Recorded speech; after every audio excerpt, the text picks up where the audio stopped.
Sugeng sonten dulur-dulur pecinta dan petani porang sedaya. Ini tampilan pertumbuhan porang saya dari biji katak tanam bulan 11 kemarin.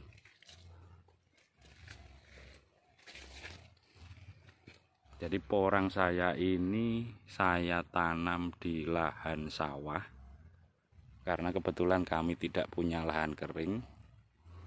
Akhirnya memanfaatkan lahan sawah. Saya tumpang sari dengan timun dan jagung. Mudah-mudahan di periode kedua timunnya ini juga bisa tumbuh optimal.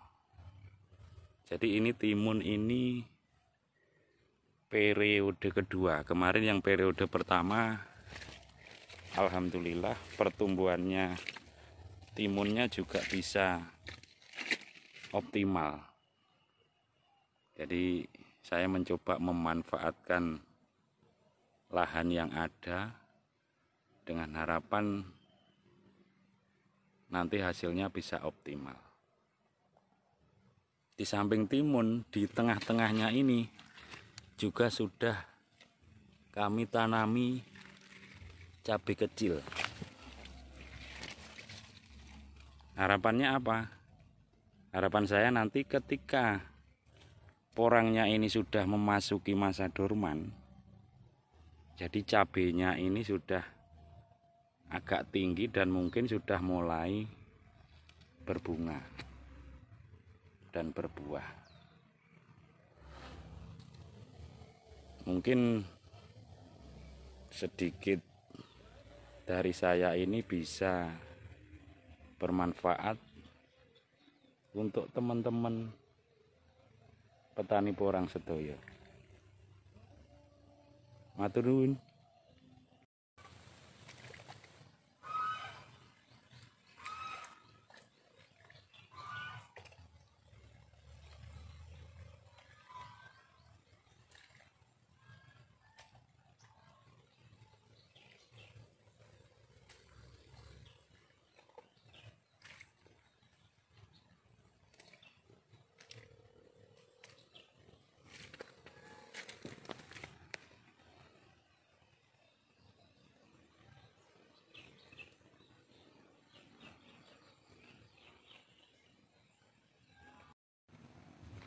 Sugeng sonten dulur-dulur pecinta dan petani porang sedaya.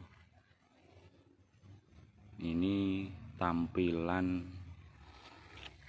pertumbuhan porang saya dari biji katak tanam bulan 11 kemarin.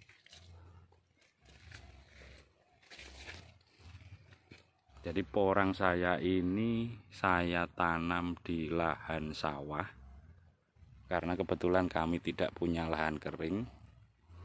Akhirnya memanfaatkan lahan sawah. Saya tumpang sari dengan timun dan jagung. Mudah-mudahan di periode kedua timunnya ini juga bisa tumbuh optimal. Jadi ini timun ini periode kedua. Kemarin yang periode pertama, alhamdulillah pertumbuhannya timunnya juga bisa optimal. Jadi saya mencoba memanfaatkan lahan yang ada dengan harapan nanti hasilnya bisa optimal. Di samping timun, di tengah-tengahnya ini juga sudah kami tanami cabai kecil. Harapannya apa? Harapan saya nanti ketika porangnya ini sudah memasuki masa dorman, Jadi cabenya ini sudah agak tinggi dan mungkin sudah mulai berbunga dan berbuah. Mungkin sedikit dari saya ini bisa bermanfaat untuk teman-teman petani porang sedoyo. Matur nuwun. Assalamualaikum warahmatullahi wabarakatuh. Untuk Mas Agus Rianto yang ada di Genteng Banyuwangi, videonya terima kasih.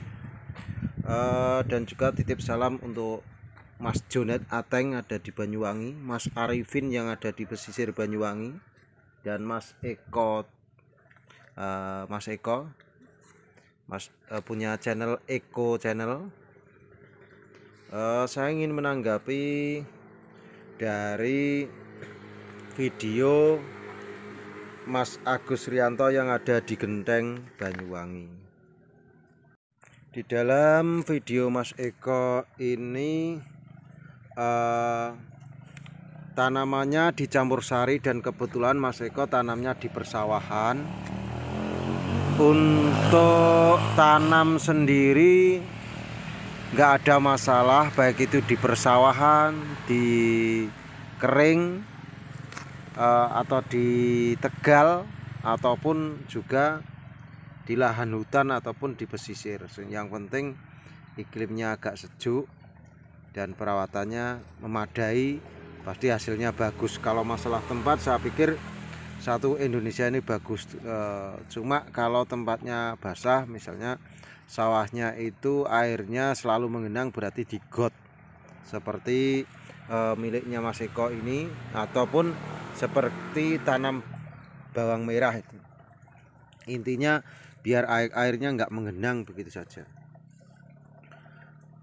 Dan selama ini pengalaman kami juga, saya juga tumbang sari dengan lombok, terus tumbang sari dengan ketela, tumbang sari dengan jagung, dan dulur semuanya juga produktif lur, dan semuanya hasilnya bagus. Kuncinya apa? Kuncinya cuma satu. Kuncinya adalah jarak tanamnya saja yang diatur begitu. Karena di hakikat alamnya porang itu bersama perang, istilahnya perang, berebut hidup di hutan belantara itu saja, dia juga bisa hidup asal daunnya itu masih kelihatan dan kena sinar matahari dikit-dikit gitu.